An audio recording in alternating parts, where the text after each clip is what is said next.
ومفرد غربتنا ومصيبة مأسرة. قال إمامنا حسين عليه الصلوات والسلام مثلي لا يبايع مثل يزيد. السلام علیکم جميعا ورحمۃ اللہ وبرکاتہ. تمام حمد و ثنا ذات پاک پروردگار کے لیے، درود و سلام ہے محمد اور آل محمد علیہ الصلوۃ والسلام کے اوپر.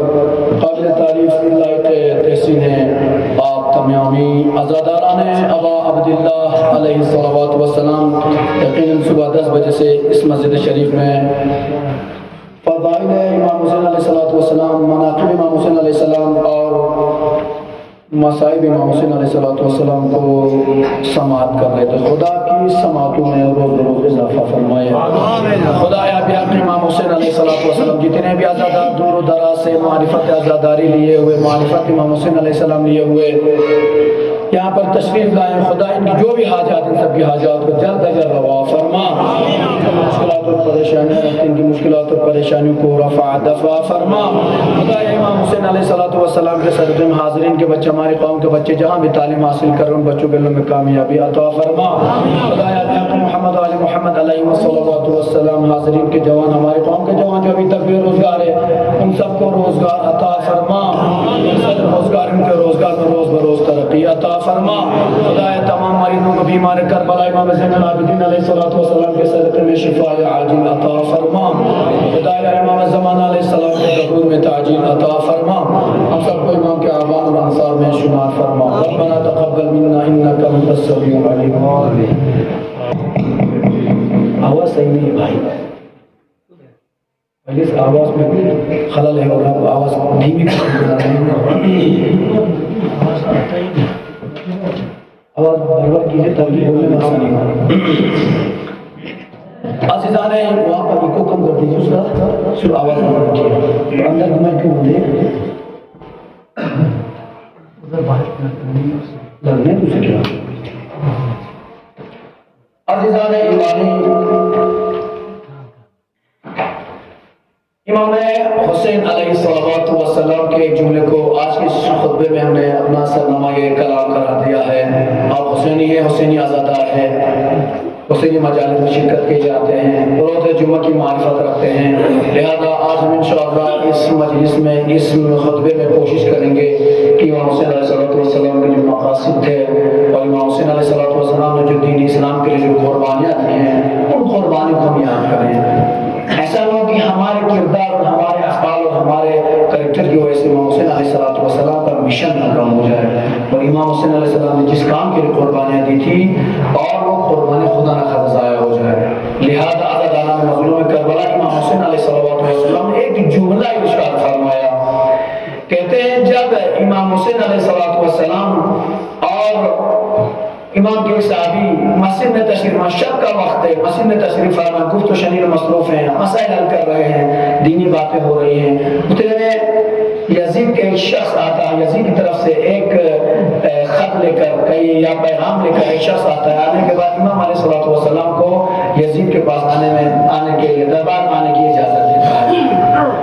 یاد رکھیے گا عزیزان گرامی، امام حسین علیہ السلام نے جس جملے کو اس کے جواب میں فرمایا تھا اس سے یہ بات سمجھ میں آتی ہے کہ جو لوگ اس طرف تھے دعویٰ اسلام تو کرتے تھے، مسلمان ہونے کا پروپیگنڈا کرتے تھے کہ ہم اسلام رکھتے ہیں، لیکن ان کے اوپر نہ اسلام داخل ہوا ان کے اندر، نہ ان کے اندر ایمان داخل ہوا ہے. یاد رکھیے گا عزیزان گرامی، سب سے پہلے میں اس جملے کے خطبے میں اپنے نفس کے ساتھ آپ تمامی حضرات کو تقوی الہی کی طرف دعوت دیتا ہوں. انسان کے اندر تقوی الہی کی عدم موجودگی ہی یہ سبب بن جاتی ہے کہ انسان مخالفت خدا پر اتر آتا ہے، مخالفت حکم بزرگان پر اتر آتا ہے. جب تقوی رہتا ہے تو وہ اپنے سر کو خم کر دیتا ہے اور فوراً قبول کر لیتا ہے. یہ تقوی نہ ہونے کی بنا پر انسان اکڑ جاتا ہے، اور یہ اکڑنا کوئی اچھی صفت نہیں ہے، یا کہہ سکتے ہیں کوئی اچھی چیز نہیں ہے. امام علی علیہ السلام فرماتے ہیں یہ اکڑنا تو مردے کی دلیل ہے، زندہ تو جھوٹا ہے، حرکت کرتا ہے. جب انسان مر جاتا ہے، جو لوگ میت کو غسل دیتے ہو بہتر بتا سکتے ہیں، جب میت کوئی انسان مر جاتا ہے، جب میت کو غسل دیتے ہیں، جب اس کا جسم ٹھنڈا ہو جاتا ہے، جب آپ غسل دے دیتے ہیں نہ اس کا ہاتھ ہلتا ہے نہ پیر ہلتا ہے، وہ اکڑ جاتا ہے اپنی جھکنے پر. تو لہٰذا امام علی علیہ السلام فرماتے ہیں اکڑنا تو مردے کی دلیل ہے اور زندے تو جھکتے ہیں، حرکت کرتے ہیں، یہ زندوں کی دلیل ہے. لہذا اکڑ نہیں ہونی چاہیے انسان کے اندر. عزاداران مظلوم کربلا یقیناً تقویٰ جب خدا کا خوف اندر رکھیں گے تو آپ اکڑیں گے نہیں، آپ جھکنے پر مجبور ہو جائیں گے. اسی لیے کہ ہمیں خدا بند عالمین نے کہا، خدا نے کہا میں نے انسان اور جنات کو خلق ہی اسی لیے کیا ہے تاکہ وہ میری عبادت کر سکیں. وما خلقت الجن والانس الا لیعبدون. جنات اور انسان کو میں کس نے خلق عبادت کے لیے. ایک بندے اکڑ کر کھڑے رہنے سے اس کو عبادت نہیں کہا جاتا. آپ کو عبادت کرنے کے لیے رکوع میں بھی جانا پڑتا ہے، سجدے میں بھی جانا پڑتا ہے، سجدے سے اٹھنا بھی پڑتا ہے، پھر بحول اللہ کے اٹھنا بھی پڑتا ہے. تو جو نماز کی ترتیب بتائی اس میں اکڑ کہیں میرے آپ کو جھکنا ہے. لیکن جب خدا نے ہمیں اسی کام میں خلق کیا کہ ہم اپنے بزرگوں کے سامنے ائمہ علیہ السلام سامنے خدا کے سامنے جھکنا ہمارا کام ہے، تو لہٰذا اکڑ انسان کے اندر نہیں ہونی چاہیے. عزاداران مظلوم کربلا یقیناً چونکہ دامن وقت گنجائش نہیں کہ مطالب کو توڑ سکوں چند مطالب آپ کے اجازت پہنچانا مقصود ہے. امام حسین علیہ السلام اور امام کے صحابی مسجد میں گفت و شریف میں مصروف ہے، مسائل کرنے میں مصروف ہے. اتنے میں یزید کا سپاہی آتا ہے، خط لے کر آتا ہے یا پیغام یزید لے کر آتا ہے. کیا لے کر آتا ہے کہ امام حسین آپ کو یزید نے دربار میں بلایا ہے. جیسے ہی دربار یزید کا نام امام علیہ السلام نے سنا، امام کو کوئی تعجب نہیں ہوگا، اس وقت بلا رہے ہیں، کہا مولا اسی وقت بلا رہے ہیں. مطلب امام کا جو صحابی تھا کہنے لگا مولا کیا بات ہے. کہتے ہیں کہ مولا کیا عبداللہ ابن زبیر امام کے ساتھ کہتے ہیں مولا اس وقت اس ٹائم آپ کو دربار میں کیا وجہ ہو سکتی ہے. امام علیہ السلام فرماتے ہیں شاید یزید کے باپ کا انتقال ہو گیا ہے، اسی لیے یزید منصب خلافت پر آیا ہے اور ان سے بیعت کا طلبگار ہے. امام معصوم حضر رکھتے جانتے ہیں. لہذا جناب زبیر و امام حسین علیہ السلام کہتے ٹھیک ہے ہم آتے ہیں آپ چلیے. اس کے بعد امام علیہ السلام چونکہ مسجد میں تشریف فرمایا، گھر گئے. گھر جانے کے بعد بنی ہاشم کے جوانوں کو جمع کرتے. جمع کرنے کے بعد امام علیہ السلام فرماتے دیکھو بنی ہاشم کے جوانوں یاد رکھنا مجھے یزید نے دربار میں بلایا ہے، یقیناً یزید کی نیت خراب ہے اور یاد رکھنا تم لوگ میرے ساتھ چلو گے. امام کو پہلے ہی پتہ چلا تھا ایڈوانس میں کہ یزید کی نیت خراب ہے، لہذا بنی ہاشم کے جوانوں کو آنے کی تاکید کی. کمال ہم سب آپ کے اندر آپ کے ساتھ اندر جائیں گے، نہیں آپ کو اندر جانے کی ضرورت نہیں ہے. آپ یزید کے محل کے باہر کھڑے رہیں گے اور آپ میری آواز کی طرف نگاہ کریں گے. اگر میری آواز نارمل رہی تو سمجھ لینا اندر معاملہ بھی نارمل چل رہا ہے. اگر میری آواز بلند ہو گئی تو سمجھ لینا اندر کچھ گڑبڑ چل رہا ہے. اور جیسے ہی میری آواز بلند ہوگی فوراً تم سب اندر چلے آ جانا. حکم ہے امام علیہ السلام. حضرت عباس نے حضرت علی ابا کی طرف جو شہداء کر سب امام علیہ السلام کے ساتھ. لہذا عزیزان گرامی امام حسین علیہ السلام داخل ہوئے یزید کے دربار میں. بنی ہاشم کے جوان باہر کھڑے ہیں. دیکھیے بنی ہاشم کے جوان کھڑے، آپ سمجھ سکتے دربار یزید میں حسین گئے ہیں اور حسین کے کہنے پر وہی رک گئے ہیں. اور خدا نہ خاطر ہو سکتا تھا کہ اندر لے جا کر امام کو ظلم فرماتے، امام وہیں پہ شہید کرتے تھے، لیکن امام کا حکم تھا، امام معصوم کا حکم تھا.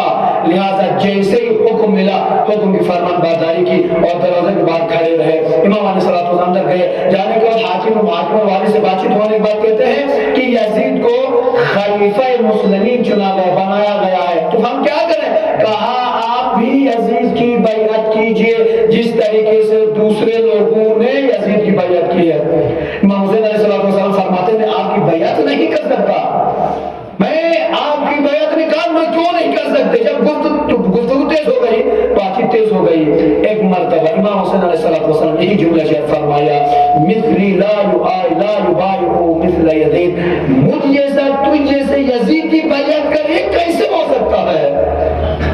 مجھ حسین جیسا حسین یزید کی بیعت کر کیسے ہو سکتا ہے. یعنی حسین یزید کے سامنے سر جھکائے یہ حسین کی توہین ہے، یہ حسین کر نہیں سکتا.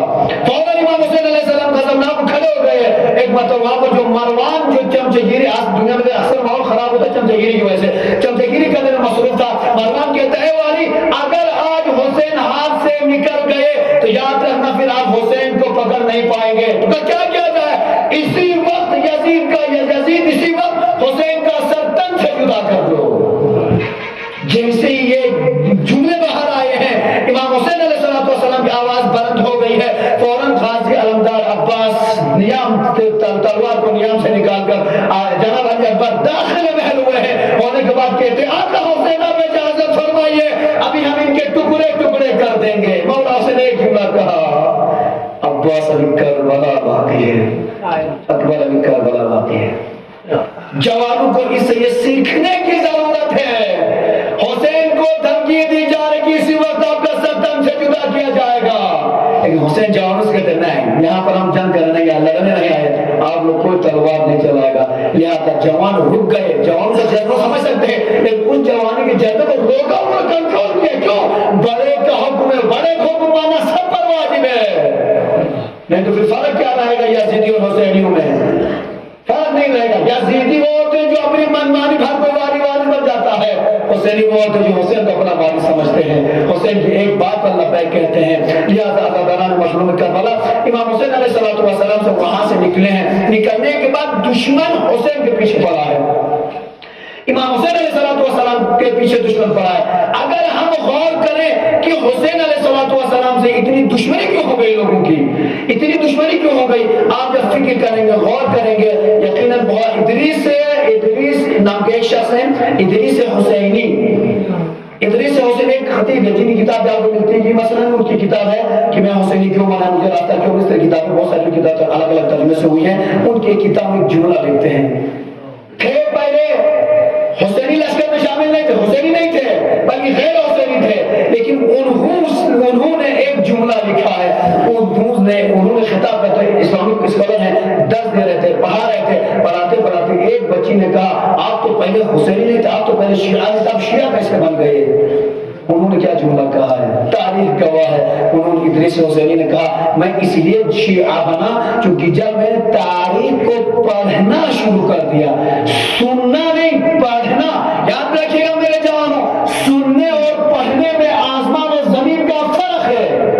ابھی آپ شیخ فراموں کی باتیں سن رہے ہیں، 10 باتیں شیخ فرما اپنے سے بتا دی، باتیں وہ حدیث کی نہیں، میں اپنے سے بتا رہا ہوں، اور بہت ساری چیزیں حدیث کی ہوتی ہے، 50% حدیث اور 50% آپ کو سمجھانے اپنے اپنے الفاظ ہوتے ہیں، لیکن جو کتابوں میں ہوتے ہیں اس میں وہ حقیقی بات ہوتی ہے، اس میں آپ کو حوالہ دیا جاتا ہے کہ فلاں کتاب فلاں معصوم سے، لہذا پڑھنے کی عادت ڈالیے۔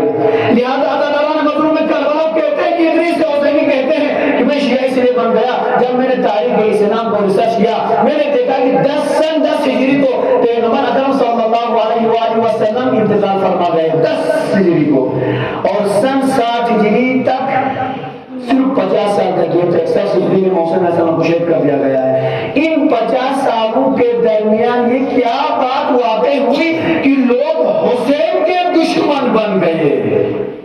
میں اس پر فکر کرتا رہا، جس حسین کی بارہ آپ کسی خود میں بتا کہ حسین کی معرفت کرائی، پہچانوایا حسین کو، آدھا حسین الفارف، اس حسین کو پہچانو، یہ حسین مجھ سے ہے، حسین منی وانا من الحسین، حسین مجھ سے ہے میں حسین سے ہوں، الحسن والحسین سیدہ شباب اہل جنہ، حسن حسین جنت کے جوانوں کے سردار ہے، الحسن والحسن امامان قوم او قعدہ، یہ حسن حسین امام ہے، چاہے بیٹھے رہے چاہے کھڑے رہے، چاہے منصب امامت پر ہو چاہے منصب امامت پر نہ ہو، چاہے کرسی نشی ہو یا کرسی نشی نہ ہو، لیکن آپ کے امام ہے الگ الگ طریقے سے پیغمبر نے پہچانوایا، احب اللہ من احب حسینہ، جو حسین سے محبت کرتا ہے، حسین سے محبت کرتا ہے، خدا اس سے محبت کرتا ہے۔ ان تمام حدیث کو سننے کو آپ کو سمجھ سکتے ہیں۔ یہ کہتے ہیں کہ میں نے تاریخ کا مطالعہ کرنا شروع کر دیا، مجھے یہ بات سمجھ میں آ گئی کہ 50 سال کے اندر جس حسین کے اتنے فضائل پیغمبر نے بتائے تھے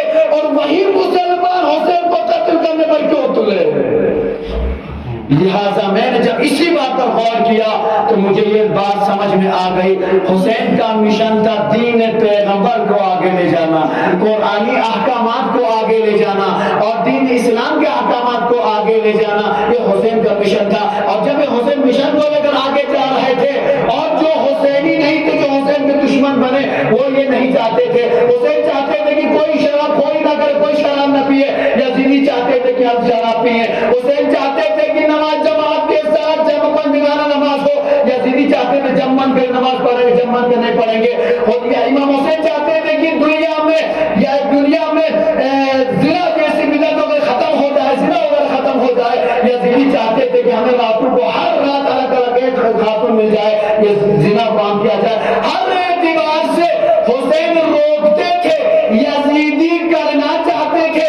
اس کے بعد جب حسین نے ان کی بیعت کا انکار کیا ہے کہ اگر حسین ان کی بیعت کرتے تو ہم یہ سمجھ سکتے تھے ان افعال و ان کردار میں حسین کا بھی کردار ہے، لہذا حسین کا کردار پاک و صاف تھا۔ حسین نے فرمایا حسین سر کٹا سکتا ہے لیکن یزید جیسے کے سامنے سر نہیں جھکا سکتا۔ صلوات پڑھنا محمد والے محمد۔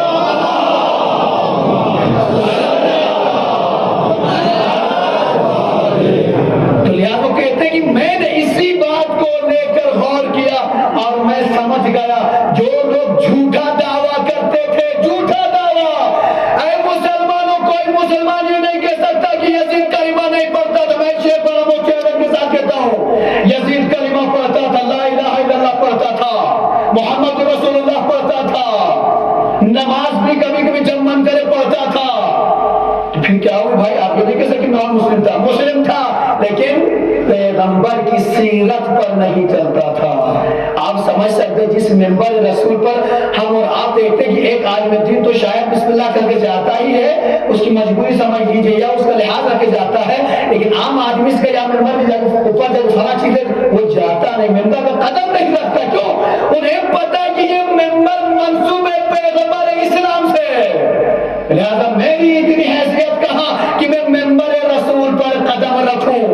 سمجھ میں ہمیں حیثیت اتنی، ہماری حیثیت نہیں ہے، ہمیں اتنی ہمت نہیں آتی کہ ہم منبر رسول پر قدم رکھیں۔ آپ سوچ سکتے ہیں وہ یزید جو دیکھو لوگوں دکھانے کے لیے لا الہ الا اللہ بھی پڑھتا ہے، محمد الرسول اللہ بھی پڑھتا ہے، اور اسی مسجد میں بیٹھے ہوئے، محل میں بیٹھے ہوئے جو منبر پیغمبر سے منسوب ہے، اسی پیغمبر کے منبر پر بیٹھ کر کھلم کھلا سب کے سامنے یزید شراب پیتا ہے۔ اب آپ کہہ سکتے ہیں کہ یہ مسلمان ہے؟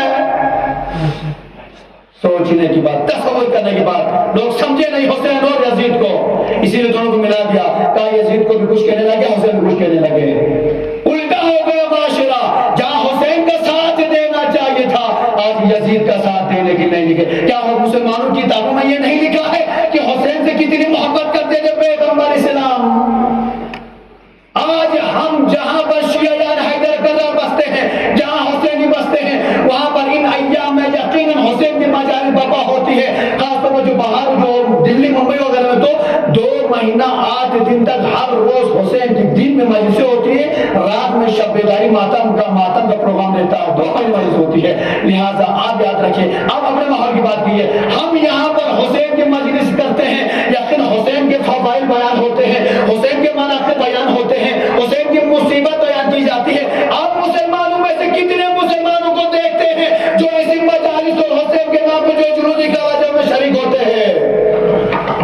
اس میں شریک نہ ہونا مسلمانوں، یہ بات یاد رکھیے گا، نیت میں کھوٹ ہے۔ اسی لیے کہ ہر کوئی کہتا ہے حسین سے محبت، اسی لیے تو جوش ملی آبادی نے کہا تھا انسان کو بیدار تو ہو لینے دو، ہر قوم پکارے گی ہمارے حسین۔ جوش ملی آبادی نے یہ نہیں کہا کہ شیعہ پکارے گی ہمارے حسین، ہر قوم پکارے گی ہمارے حسین۔ لہذا حسین کی معرفت نہ ہونے کی وجہ سے یزید کی تاریخ کو پڑھا ہی نہیں۔ اگر یزید کی تاریخ کو پڑھتے ہم مسلمان پڑھتے، یقیناً یزید پر لعنت کرتے ہم پھرتے بازار میں اور حسین سے محبت کرنے لگتے۔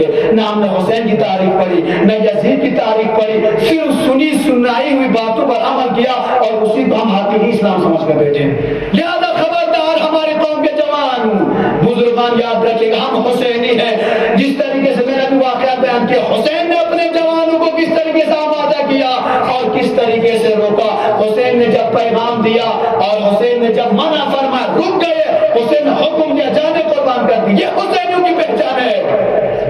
حسینیوں کے اندر عقل نہیں ہوتی، حسینی فرمانبردار ہوتے، نافرمان نہیں ہوتے ہیں۔ حسینی اپنے بزرگوں کی سنتے ہیں، کسی بے غیرہ بازار میں چلنے والے کی نہیں سنتے ہیں۔ حسینی اپنے مجتہدین کے فتوے پر عمل کرتے ہیں، کسی غیرے کے فتوے پر عمل نہیں کرتے۔ لیکن اس کے باوجود بھی ہم دیکھتے ہیں جو حسینی مطلب، حسینیت کا مطلب سمجھتے ہیں، حسینیت کا مطلب ہی یہی ہے کہ امن و شانتی کا پیغام۔ میرا ایک ہی سوال ہے تمام مومن حسینیوں سے، اگر امن و شانتی کا پیغام ہے یہ محرم اور عزاداری اور اسی لیے باہر پولیس والے لاٹھی لے کر کیا کھڑے کرتے ہیں، ہم لوگ کیا کرتے ہیں؟ پولیس کو ڈیوٹی کیوں رہتی ہے؟ مجسٹریٹ کو بھاگ دوڑ کیوں کرنی پڑتی ہے؟ اس کا مطلب یہ کہ ہم ناامنی پھیلاتے ہیں، پولیس والے مجبور ہو جاتے ہیں ڈنڈے برسانے پر۔ نہیں تو کسی پولیس والے اتنی ہمت یہ حوصلے کے اوپر آنکھ اٹھائے، لیکن وہ مجبور ہے، ان کو سنبھالنا ہے، لہذا امن و شانتی کو باقی رکھیے۔ جب تک آپ امن و شانتی کو باقی نہیں رکھیں گے یقیناً آپ حقیقی حسینی نہیں ہے۔ حسین کو ایسی آزاداری کی ضرورت ہی نہیں ہے جس آزاداری میں جھگڑا ہو، جس آزاداری میں فساد ہو، جس مجلس میں ہاتھا پائی ہو، حسین کو ایسے مجلس کی ضرورت ہی نہیں ہے۔ آپ کوئی حسین کے اوپر احسان نہیں کر رہے ہیں مجلس پر آ کر، اور آ کر جھگڑا کر ماحول خراب کر دیتے ہیں۔ لہذا یاد رکھیے گا یہ حسینی نہیں ہو سکتے، حسینی تو حسین کے نام پر قربان ہونے تیار ہو جاتے ہیں، یہ حسینی نہیں ہو سکتے، بلکہ حسینی لباس میں آئے ہیں، حسینی عزاداروں کے لباس میں حسینی بن کر آئے ہیں۔ اس طرح ہمارے استاد کہتے تھے جب طالب مثال دیتے یہ طالب نہیں، طالب کے لباس میں چور آیا ہے۔ اسی طریقے سے جو لوگ بھی عزاداری میں خلل ڈالتے ہیں، مجالس میں خلل ڈالتے ہیں، جلوسوں میں خلل ڈالتے ہیں، پروگراموں کو خراب کرنے کی کوشش کرتے ہیں، جو لوگ بھی منمانی کرتے ہیں، سمجھ لیے وہ حسینی نہیں، وہ حسینیوں کے لباس پر چور آیا ہے جو آپ کو بہکا رہا ہے۔ لہذا ڈراس جیسے ماحول میں اکثر میں آپ سے بولتے رہتا ہوں، ڈراس کو کرگل جیسا ماحول نہ بنائیے، ڈراس کو آپ ڈراس کی نظر سے، کرگل کی نظر سے نہ دیکھیے۔ کرگل امن و شانتی ہے، کرگل مومنین کچھ بھی کر سکتے ان کی اپنی مرضی ہے، لیکن ڈراس ایک آپ کے ساتھ ایک ریڈ زون کی طرح ہے، یہاں پر آپ کو جھگڑے اور فساد کی ضرورت نہیں ہے۔ انشاءاللہ امن و شانتی کو برقرار رکھیے، مجلس جو احکامات ہمارے لاگو ان پر عمل کرنا سب کا اخلاقی فریضہ ہے، اور ہمارے مجتہدین اس کی اجازت نہیں دیتے کہ ہماری حکومت کچھ کہے اور ہم اس کی مخالفت کرے۔ پولیس کا ساتھ دیجیے، مجسٹریٹ کا ساتھ دیجیے، ایس ڈی ایم کی طرف جو احکامات لاگو اس پر عمل کرنا ہم سب کا فریضہ ہے۔ یاد رکھیے کہ جو لوگ فساد پھیلاتے ہیں ان کے لیے میں یہ کہنا چاہوں گا آپ حسینی بن کر حسینیوں کو آپس میں نہ ڈلائیے، حسینی آپس میں شانتی چاہتے ہیں، امن چاہتے ہیں۔ یاد رکھیے گا داران مظلوم میں کربلا آپ کا یہ نہ کہیں ہمیں تو خبر نہیں تھی بات، شیخ برہمہ اپنے جیب سے نہیں کہتا، جو کہے کتاب سے کہے گا۔ علماء حضرات ماشاءاللہ صاحب 5 10 12 علماء ہیں، آپ بات ان سے رجوع کریں، ہم سے رجوع نہ کیجیے گا، کوئی بات نہیں۔ مجھ سے پڑھے 1000 گنا پڑھے، زیادہ پڑھے لکھے علماء، میں تو ایک ادنا سے طالب علم ہوں، میں زیادہ پڑھا لکھا نہیں ہوں، لیکن ان علماء صاحب اس کی تصدیق ضرور لے سکتے ہیں۔ آیا ہمارے مجتہدین میں سے چاہے وہ آغا سستانی ہو یا رہبر معظم ہو، آغا مکارم ہو، آغا وحید خدا، کسی مجتہد کا بھی ہم نام لیجئے، آیا ہمیں امن و شانتی کا پیغام دیتے ہیں، فساد کا حکم دیتے ہیں؟ ہم تو کہتے ہیں نا بھائی ہمیشہ یاد رکھیے گا، اگر شیعت کو باقی رکھنا، حسینیت کو باقی رکھنا ہے، اپنے بزرگوں کا کہنا ہوا سنیے، اپنے مجتہدین کا سنیے، جب تک ان کے آپ نہیں سنیں گے، منمانی کرو گے، یقیناً حسینیت پر دھپا پڑے وہ آپ کی وجہ قیامت کے نام مسئول ہوں گے اس کے۔ آغا سستانی کے فتوے کو میں نے پچھلی بار بیان کیا تھا کہ آغا سستانی فرماتے ہیں ہر اس جگہ جہاں پر مسجد کی توہین ہوتی ہے ان امور سے پرہیز کرنا ہے۔ یہ آپ کی جامع مسجد ہے، دراز کی جامع مسجد ہے، شیخ برہمہ کے سامنے ایک کتاب توضیح المسجد آغا سستانی ہے، آپ بعد میں کتاب سے رجوع کر سکتے ہیں یا ان علماء حضرات سے پوچھ سکتے ہیں۔ مسئلہ نمبر 892 یہ کتاب پڑھیے گا۔ آغا فرماتے اگر کسی عین نجاست یا نجس چیز کو مسجد میں لے جانے سے مسجد کی بے حرمتی ہوتی ہو تو اس مسجد میں اسے اس کا مسجد میں لے جانا حرام ہے، بلکہ احتیاط مستحب ہے کہ اگر بے حرمتی نہ ہوتی ہو تب بھی عین نجاست کو مسجد میں لے جانا حرام ہے، نہیں لے جانا چاہیے۔ مطلب کیا ہوا؟ ہم کہتے ہیں کہ بھائی آپ کو زنجیر کرتے ہیں، مجھے قاتل ہے آپ لوگ، یا مجھے ایسا کہ آپ کوئی دشمنی نہیں، میں آپ کے جاہل کو سمجھ سکتا ہوں، اپنے طرح سے غصہ پیش کرتے ہیں، لیکن ہم کہتے ہیں دیوار کے باہر کیجیے، مسجد کے باہر کیجیے، کوئی بات نہیں، حسین قبول فرمائیں گے۔ قبول کرنے والے شیخ برہمہ کون ہوتے نہ کرنے والے ہیں؟ اب حسین کے لیے کرنا، حسین اجر دیں گے، حسین کی ماں آپ کو دعا دے گی، لیکن نہیں مسجد کی چار دیواری کے باہر کیا مطلب ضروری نہیں چاہا آلہ سے من آپ کو ہمیں منع نہیں کیا بھائی کی زنجیر نہ کریے، آپ کا اپنا آپ نہ جو کریے، ہم نہ کرنے کا حکم دیں گے نہ کرنے کا، آپ کی مرضی جو کرنا کریے، لیکن چار دیواری کے اندر نہیں، اس لیے کہ ہماری مسجد کی کوئی حرمتی ہو رہی ہے۔ جس آپ علم کو دیکھتے ہیں ایک ہفتے سے الحمدللہ علمدار کربلا حضرت عباس کا علم وہاں پر لٹکا ہوا تھا، آپ زنجیر کر کے آئیں گے، اگر خود ایک چھینٹا اس اگر علم شریف پر یا علم کے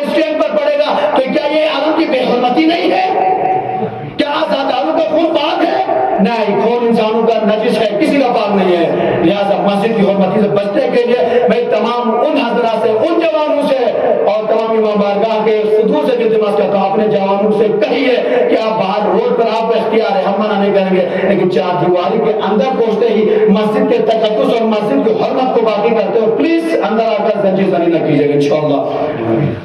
کیا ویسے کا مسئلہ رہبر معظم ہماری جانیں قربان ہو رہبر معظم کے اوپر۔ لوگ کہتے ہیں کہ آپ لوگ ہم سے کہتے ہیں کہ آپ رہبر کو پڑھتے نہیں ہیں، مجھے تعجب ہوتا ہے ان لوگوں کا جو رہبر کا نام لے کر اچھلتے تو ہیں لیکن رہبر کی کبھی کتاب پڑھتے ہی نہیں ہے۔ یہ شیخ برامو کا ہاتھ رہبر معظم کی کتاب ہے فقہی مسائل کا مجموعہ، اس میں آپ دیکھ سکتے ہیں۔ میں اپنے سے کچھ نہیں کر بعد علماء حضرات تصدیق ضرور کریں گے، نہیں کریں گے تو قیامت میں علماء کو پکڑوں گا۔ یہ آیت اللہ رہبر معظم کی کتاب ہے، یا رہبر یاد رکھے گا ستارہ مظلوم کربلا۔ آج اگر حسینیت کا نام اونچا ہے، دوش میری نظر میں ہو سکتا ہے غلط بھی ہو، میرا نظر ہے کہ دو شخصیت کے بڑا اثر رسوخ ہے، ایک آیت اللہ سستانی کی وجہ سے، ایک رہبر معظم کی وجہ سے۔ ان بزرگ ہستیوں کا سر جھکنے پر مجبور نہ کر دو، ان کا سر بلند کرنے کی کوشش کرو، ان کا ساتھ دو۔ جس دن رہبر کو چھوڑا اس دن یاد رکھنا اسی طریقے سے مارے جاؤ گے جس طریقے سے آپ نے تاریخ میں دیکھا ہے۔ ہمیشہ ان کا دامن تھامے رہو، جس دن سستانی صاحب کا دامن چھوڑا اسی طرح کچلے جاؤ گے جس طریقے سے داعش نے آ کر کچلنے کی شیعوں کچلنے کی کوشش کی تھی اور سستانی صاحب کے ایک فتوے نے پورے شیعہ کو بچا لیا تھا۔ ان بزرگوں کا ساتھ دیجیے، ان بزرگوں کو بدنام کرنے کی کوشش نہ کیجیے۔ اے بھیا ہم سب نعرہ لگاتے ہیں، ہم رہبر کے فالوور سے ہیں، ہم رہبر کو نام سے نہیں کام سے جانتے ہیں، کتابوں سے جانتے ہیں۔ ہم سب ایک نعرہ لگاتے ہیں رہبر کے فرمان پر بولے نہ بھائی شرما رہے ہیں، رہبر کے فرمان پر۔ اے بھیا آپ کو نعرہ تو یاد ہے لیکن رہبر کا فتویٰ یاد نہیں۔ آگے رہبر معظم کی کتاب فقہی مجموعہ، فقہی مسائل کا مجموعہ، مسئلہ نمبر 465 میں آگے سے اسی کے پہلے شرط میں کچھ اور 4-5 چیزیں گنی گئی ہیں، اس میں پہلی شرط میں آگا فرماتے ہیں، یہ دیکھیے آگا رہبر معظم کا فتویٰ، رہبر فرماتے ہیں کہ مسجد کے صحنیات در برآمدوں پر مسجد کے شہر کے اندر کچھ بھی پروگرام کرنے سے پہلے آپ کو مسجد کے امام یا مسجد کی کمیٹی کی اجازت ضروری ہے، لہذا آگا فرماتے ہیں، اس میں فرماتے ہیں واجب ہے، واجب ہے، یہ نہیں کہا کہ مستحب ہے، رہبر معظم فرماتے ہیں واجب ہے کہ اس طرح کے کام مسجد کے امام یا مسجد امام جماعت اور انتظامیہ کمیٹی کی نگرانی میں ہو۔ آپ سے سوال ہے عزاداروں سے، عزاداری واجب ہے یا سنت ہے؟ بولیے بھائی نہ گھبرائیے، سنت ہے، اور حکم مجتہد پر عمل کرنا سنت ہے یا واجب ہے؟ ارے بھائی کیسی ضد ہے یہ، آپ ایک واجب کو چھوڑ کر سنت پر عمل کر رہے ہیں، ضد اور عقل کی بنا پر، انا کی بنا پر، ایگو کی بنا پر مجتہد رہبر معظم جیسے ہمارے معزز شخصیت کو آپ اپنے پشت پر ڈال رہے ہیں، چھوڑو کہنے تو ہم کر کے دکھائیں گے۔ اب بات سمجھ میں آ گئی، ہم حسینی ہے کہ یزیدی لباس پہن کر حسین بن کر آئے ہیں؟ یاد رکھیے گا رہبر فرماتے واجب ہے چار دیواری کے اندر اجازت لینا۔ اب آپ کون ہوتے جب کمیٹی کہتی چار دیواری کے اندر پروپیگنڈا نہ کرے، چار دیواری کے اندر زنجیر نہ کرے، چار دیواری کے اندر نعرہ لگائے نہ لگائے، باہر آپ کو اختیار ہے، جو نعرہ ہم بھی لگائیں گے نعرہ باہر، لیکن چار دیواری کے ہماری مسجد میں اندر نہیں، اس کی بہت سے ریزنز ہے، لہذا منع کیا گیا۔ اس کے باوجود بھی اگر جو لوگ ہم نعرہ جو لگاتے ہیں منہ کچھ ہماری شرح میں کہتے ہیں کہ وہ بتا نہیں سکتا لیکن یہاں پہ منہ ہے کہ گدھے کی بات ہے، نعرہ لگائیں گے رہبر کے فرمان پر جان بھی قربان ہے، اور رہبر کہتے ہیں واجب ہے اجازت لینا، اور جب اجازت کی بات آتی ہے تو رہبر کے پیچھے چھوڑ دیتے ہیں، بھول جاتے ہیں۔ لہذا خدا نخواستہ عزاداری واجب نہیں ہے، مجتہدین کے فتوے پر عمل کرنا واجب ہے۔ لہذا جو لوگ زنجیر زنی کرتے ہیں اور جو لوگ چار دیواری کے اندر پروپیگنڈا کرتے ہیں اور نعرہ لگا کر کسی طریقے سے مومن کے درمیان ڈیوائڈ کرنے کی کوشش کرتے ہیں، وہ ان سے انتباہ رہیں، بچ کر رہیں، یاد رکھے۔ لہذا نہ آپ رہبر کے نہ حسینی ہے، نہ آپ رہبر کو مانتے ہیں، نہ حسینی کو، نہ امام حسین کو مانتے ہیں، نہ آغا سستانی کو مانتے ہیں، نہ امام حسین کو مانتے ہیں، اس لیے کہ جب ہاں ایک امام جمعہ اوپر سے فاتحہ پڑھ رہا ہے مرحومین کے لیے اور آپ نیچے لگے ہیں ماشاءاللہ مار پٹائی میں، دین اسلام یہ سکھاتا ہے آپ کو، حسینیت یہ کہا دیتی ہے آپ کو، لہذا حقیقی حسینی بن جائیے. اور بہنیں میں نے کہا جس طریقے سے امام حسین کے اصحاب نے، امام حسین کے بھائیوں نے، امام حسین کے بچوں نے حسین کے کہنے پر فوراً عمل کر دیا، منع کرنے پر رک گئے، اسی طریقے سے آج اگر ہمارے رہبر معظم منع کرتے ہیں، ہم اس طریقے منع کرتے ہیں، اب وہ رکنا ہے، ادروائز آپ کا کہتے حسینی کریکٹر نہیں ہو سکتا. لہذا انشاءاللہ امید ہے دراز میں امن و شانتی چاہیے. ہماری مجلس کو دراز کے شہروں پر فخر ہونا چاہیے کہ ہمیں کچھ کرنا ہی نہیں پڑا، ماشاءاللہ آرام سے آئے، جلوس کیے، ماتم کے چلے گئے. لہذا اگر جس دن پولیس کے ہاتھ میں ڈنڈا نظر آئے، ہاتھ میں ڈنڈا نظر آئے، سمجھیے ہم ناکام ہو گئے. ہم حسینیت کو فروغ نہیں دے رہے بلکہ یزیدیت کو فروغ دیتے ہیں. اس لیے کہ آزاداران حسین کے آزاداروں، اس لیے کہ گنڈا گردی حسین کی صفت نہیں، گنڈا گردی یزید کی صفت ہے. اسی لیے تو یزید نے ڈرانے کے حسین کو کربلا میں بولا تھا نا کہ ہم مار پٹائی کریں گے تو آپ کا سب تن جدا کر دیں گے. سوچے تو حسینی بھاگیں گے، لیکن امام حسین علیہ السلام سامنے آئے اور یزید اپنی گنڈے پر جتنا حد کر سکتے تھے کیا انہوں نے. لہذا انشاءاللہ آپ امن و شانتی کو برقرار رکھتے ہوئے امید میں یہ کرنا چاہوں گا انشاءاللہ بہترین پیغام بھی کرگل تک پیغام جانا چاہیے کہ دراز کے شیعوں کی طرح جلوس کرو، دراز کے شیعوں کی طرح ماتم کرو. لہذا دراز کا اس دن میں کو دوں گا تھا، دراز کا نام کرگل لیول پہلے نمبر پر ہونا چاہیے، لاسٹ لیول پر نہیں. ہمیشہ اوپر نظر پڑتی، نیچے نظر نہیں پڑتی. اچھے کردار، اچھے افعال کے ذریعے سے انشاءاللہ بہترین پیغام دیجیے اور مجلس کے احکامات پر عمل کیجیے گا. دعا کرنا چاہوں گا خدا حق امام حسین علیہ السلام جتنے بھی عزادار فرود اللہ سلام عزاداروں کی تمام چھوٹی بڑی مرادوں کو پورا فرما، مشکلات کو رفع دفع فرما. امام حسین علیہ السلام تمام عزاداروں کو زیارت کاربلا نصیب فرما. ہم تمام عزاداروں کو اپنے مجتہدین رہبر معظم اعلی اسلامی کی باتیں فتویٰ پر عمل کرنے کی توفیق فرما. جو لوگ بھی مسلمانوں کے درمیان مومنین سے انتشار پھیلاتے، اختلافات پھیلاتے ہیں، خدا ان سب کو حسین کے صدر میں نیست و نابود فرما. ہمارے جوانوں کو نوجوانی علی اکبر عطا فرما، جوانوں کو جذبہ حسینی عطا فرما. ہمارے بزرگوں کو ولولہ حضرت حبیب ابن مظاہر عطا فرما، حضرت حبیب ابن مظاہر عطا فرما. خدایا معرفت حسین کے سلام حسینی مجال برپا کرنے کی توفیق عطا فرما. عزت و احترام سے حسینی جلوس برپا کرنے کی توفیق عطا فرما. ان تمام عزاداروں کو پاک فاطمہ زہرا کی دعاؤں میں شامل فرما. خدایا امام زمان علیہ السلام ہمارے اعمال کے ذریعے خوشی نصیب فرما. خدایا ہم سب کو امام کے عوام اور انصار میں شمار فرما.